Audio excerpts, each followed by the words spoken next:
C'est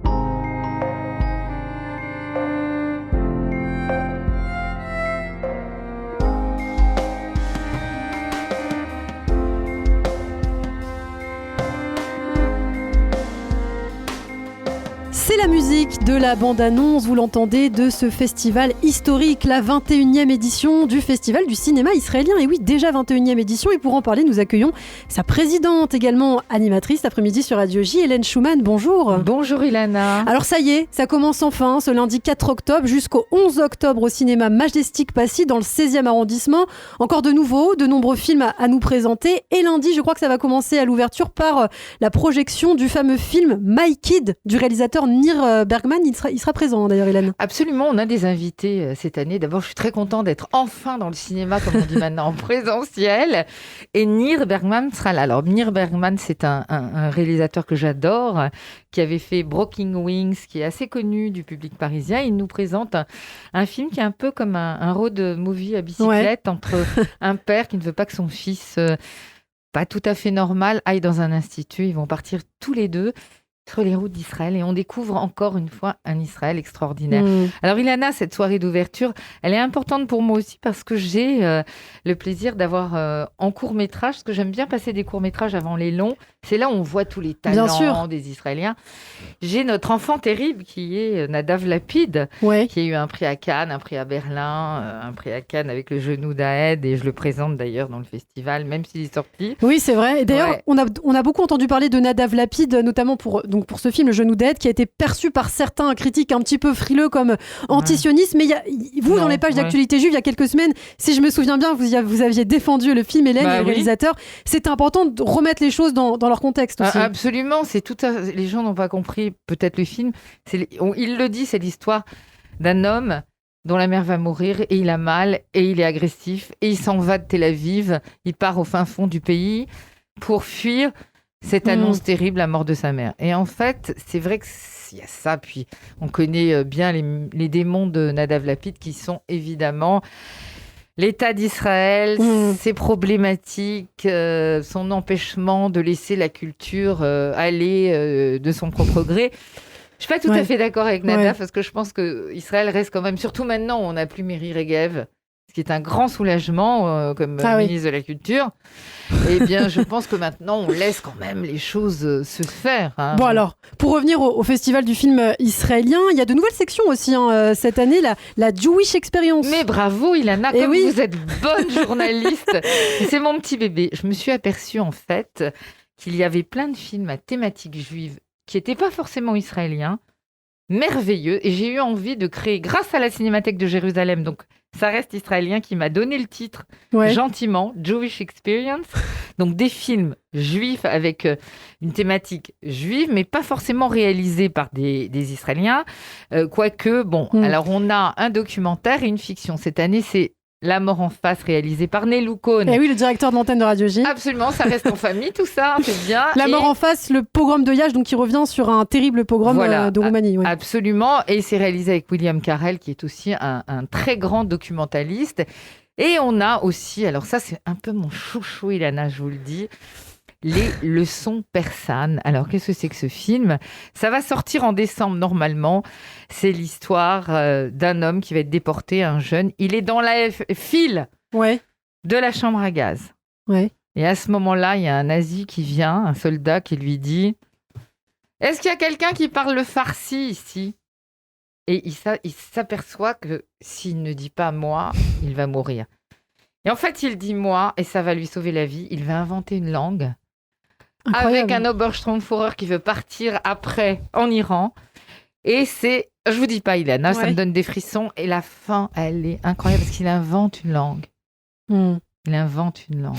Ce qui est intéressant dans le festival du cinéma israélien de Paris, c'est qu'il y a beaucoup de place pour les documentaires. Oui, alors on sait que c'est le plus des Israéliens. C'est là, en fait, ils mettaient, parce que je trouve que ça s'est un peu calmé d'ailleurs. C'est plus des films sociétaux cette année. On sent qu'ils partent vers un quelque chose de différent. Ça y est, ils ont un peu réglé leur compte. Il y a moins de films politiques, et il y a moins de films contre la religion. On a l'impression que alors il y a toujours des petites touches comme ça, comme le film de Dina Ricklist que je vais passer le documentaire Mahabharata. Ouais. Il faut savoir que quand les Juifs sont arrivés des pays arabes en particulier, ils ont été très très mal reçus par le Yishuv et les Israéliens. On les a mis dans des camps. Oui, il y avait cette lutte entre Ashkénazes et Séfarades. Il y avait un petit peu ce mépris on a mis aussi mutuel. des Polonais dans les Mahabharata. Un Mahabharata, c'est un camp de travail. On sait par exemple que Mike Brandt y était à Chypre et qu'il n'a pas parlé pendant 2 ans et que ça lui a laissé quand même des traces indélébiles. Donc il y a Mahabharata et j'ai le grand bonheur d'avoir comme modérateur Georges Bensoussan. Ah oui. C'est quand même une star. Grand historien. Il y a des gens qui appellent, qui disent c'est vraiment Georges Bensoussan en personne qui va venir faire le débat. Je dis oui, absolument. On a aussi un de mes chouchous, c'est Schocken, une vie allemande. Ouais. Bah ça doit vous intéresser, Ilana. Bien sûr. C'est un documentaire qui est fait par une femme que j'adore, Naomi Shrouri, une amie d'ailleurs, sur l'histoire de Salman Schocken, qui est le propriétaire de Haaretz. Et le fameux journal un peu de gauche, libre penseur d'Israël, eh bien, ça appartient à une famille encore aujourd'hui, les Schocken. Et il faut savoir que c'était un homme très riche à Berlin, qui avait 43 magasins, hyper moderne, vraiment au design incroyable et tout. Quand les nazis sont arrivés au pouvoir, il a dû partir. Il est parti donc à l'époque en Palestine, à Jérusalem. Et il a détesté ce pays d'ailleurs.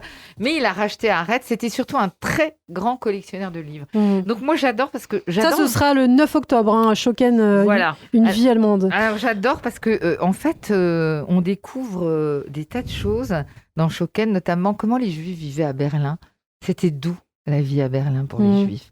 C'était doux. Il y avait le Kudamm, ce grand boulevard. C'était doux. Alors les documentaires, évidemment, il y a un documentaire aussi que j'aime beaucoup, qui est totalement différent. Ça s'appelle Mrs. G. Ilana, est-ce que vous connaissez les maillots de bain Gotex?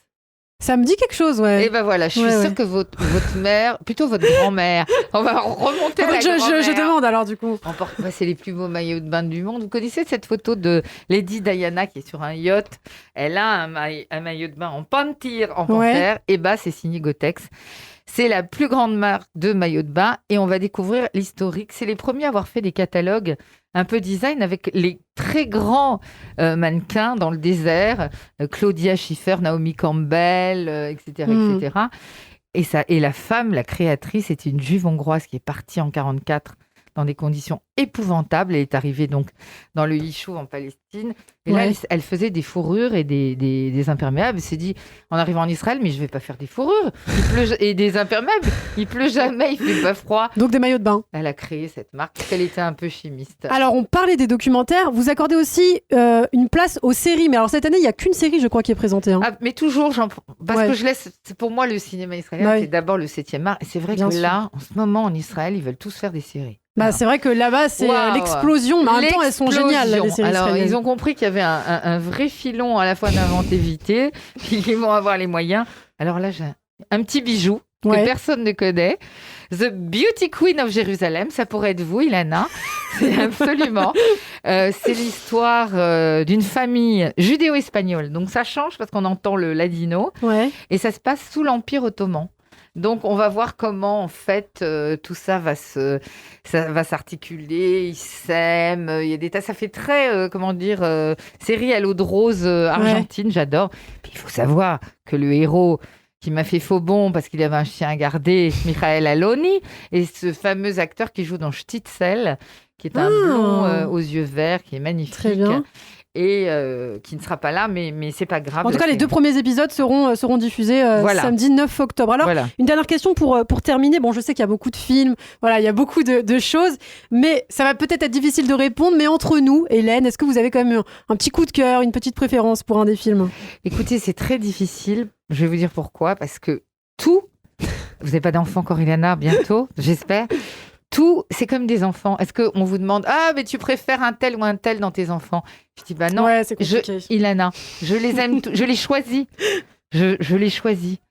Et en fait, je choisis avec mon cœur et chacun a sa spécificité et chacun fait appel à des choses. Alors, j'ai envie de vous dire peut-être cette année où est Anne Frank d'Harry Folman, qui est magnifique. Alors, je conseille vraiment à tous les auditeurs qui ont des enfants de venir avec eux voir ce film. C'était celui qui avait fait Valse avec Bachir. Bien sûr. Et qui nous entraîne à Amsterdam sur les traces Et ça, ce sera... Le Kitty, dimanche à 16h45. C'est On a ça. fait exprès de le mettre un dimanche Bien après-midi. sûr, dimanche 10 octobre. Pour les petites têtes blondes. Merci beaucoup Hélène Schumann, présidente du Festival du cinéma israélien de Paris, qui s'ouvre donc ce lundi jusqu'au 11 octobre. Ça se passe, je le rappelle, au cinéma Majestic Passy, au 18 rue de Passy, dans le 16e arrondissement.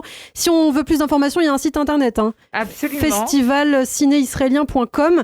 Et pour les billets, on peut acheter sur internet aussi, j'imagine. Absolument. D'accord. Billetterie, je crois, www.dulaccinema au pluriel.com. Merci beaucoup. Internet, c'est magnifique, Hélène. Merci, Lana. À très Au bientôt. revoir.